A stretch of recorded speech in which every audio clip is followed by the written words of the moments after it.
in the parking lot where I routinely keep the bus. I want to finish removing screws and see if I can get one of the ceiling panels down. Today I've brought a new set of drill bits, purchased this decade. I can use them to drill out screws where I've buggered the head, but that will still leave the shaft in place. I'd like to instead use a technique where I can remove the screw if that's possible. I'm thinking maybe I can use a grinding wheel to turn a recalcitrant Phillips head screw into a slot head screw and then use a honking big slot head screwdriver to get it out. Let's see if that's going to work.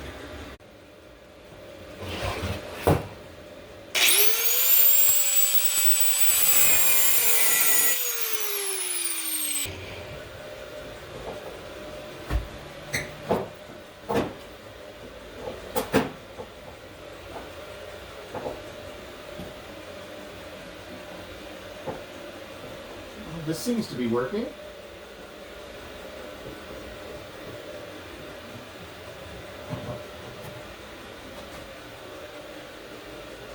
Let's try more of that.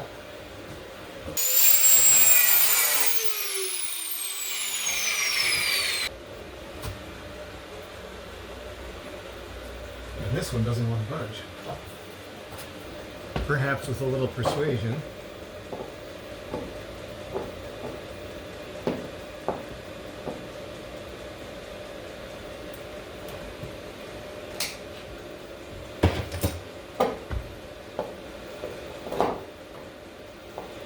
With vice grips clamped onto the screwdriver, I was able to break it free.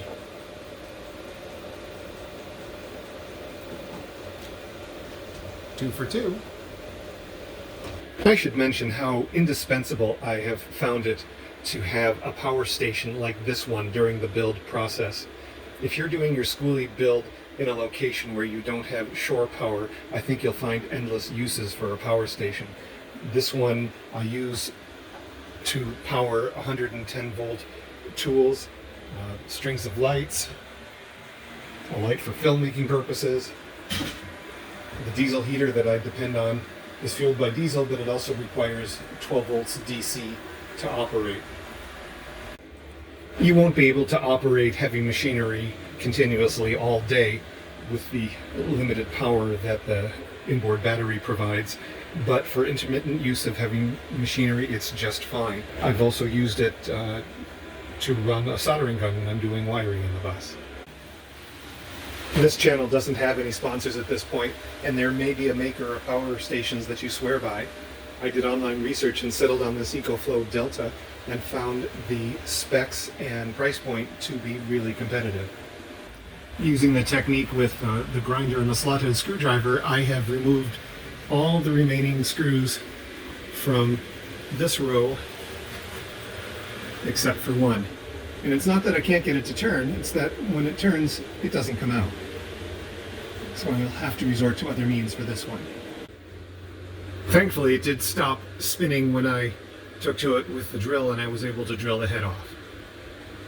The screws are now entirely removed for this panel, this row and this row. And I have removed the speakers as well. There are no lights in this panel, so I'm about to find out whether it's going to come down with difficulty or ease.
think of sheet metal as not very heavy.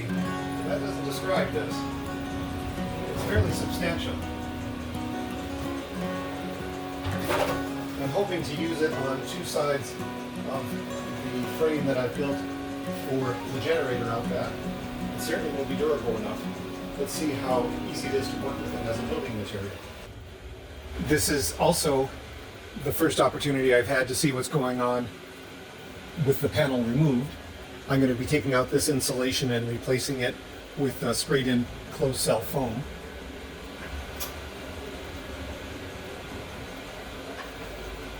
And it looks like I'll be able to spray it or have it sprayed to about a depth of 2 inches, which is not bad.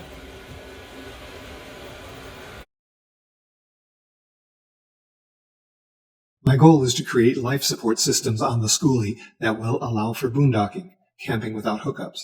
A key component is an adequate and reliable source of electricity, both 12 volts DC and 110 volts AC. It's not just for nice-to-have functions like watching TV. Your lights, water pump, fridge, furnace, or diesel heater all need electricity. The 110 volts AC source has to generate a 60 Hz true sine wave, like the electrical utility provides to houses. Otherwise, electronic equipment can be damaged.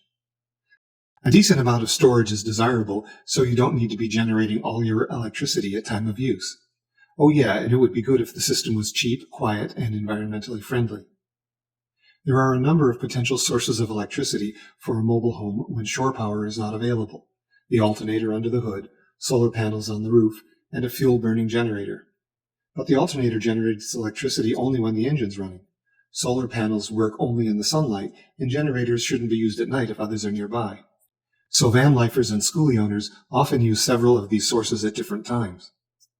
I've bought solar panels to install on the roof that will generate 600 watts in direct sun.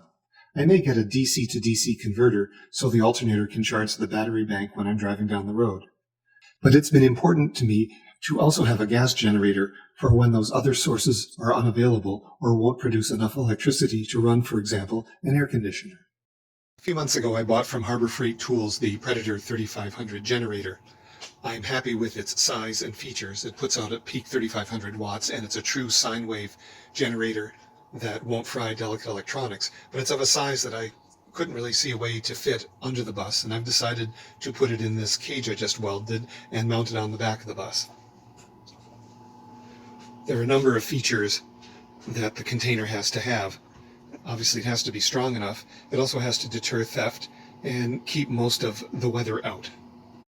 I've decided that the one door granting access to the generator will be drawbridge style. So I've welded hinges to the bottom there. I chose welding so that thieves couldn't easily just unscrew the hinges.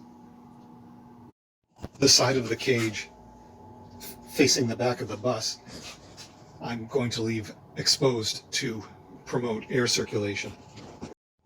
I'm currently planning to clad this side and the back side of the cage with sheet metal that I get perhaps from the ceiling of the bus.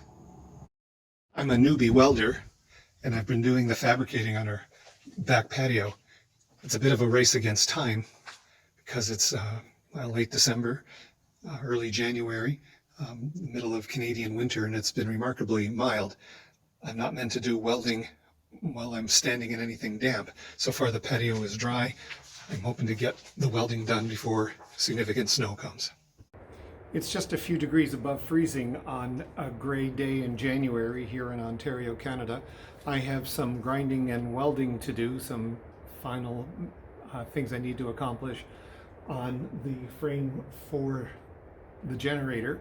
Let's let this piece of plywood stand in for the drawbridge door. Currently, these hinges won't lie flush against the plywood. If I raise the plywood just a little bit, then they will. That leads me to conclude that the problem is some material left over from when I welded the hinges to the frame. I'm going to see if I can grind that down.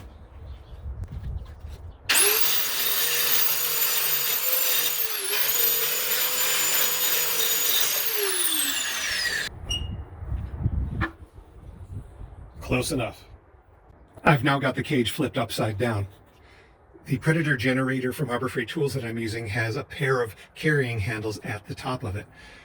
As one additional line of defense, my goal is to weld a link here and back here on the top of the cage so I can use a padlock and loop the chain through the handles.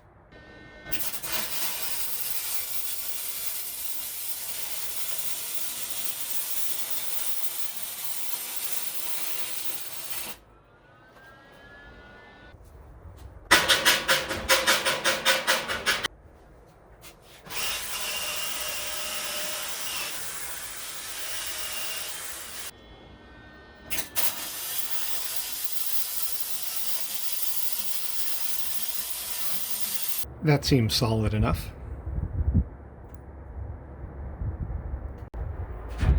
Now I've got the chain welded at both ends. I may sew a fabric sleeve to put around the chain to keep it from rattling and scratching the generator. The drawbridge door is going to need a lock and key at the top. Recall that this is flipped upside down at the moment. I found this garage door lock, which takes a key, and it's going to go on the inside of the door, and it needs a strike plate to hold it securely locked.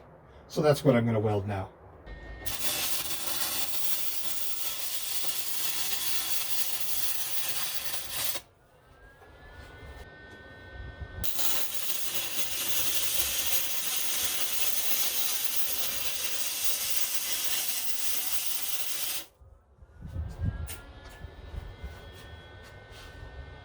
A drawbridge door needs a chain on either side to hold it flat in the open position. I've got the chain here. I need to cut it in two pieces. This is the top of the doorway flipped upside down, and I'm going to be welding these rings in place on either side.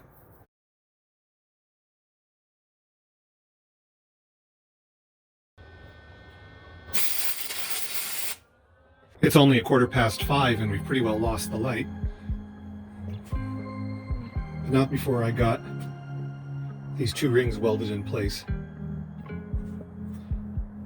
And I believe that's it for welding on this project.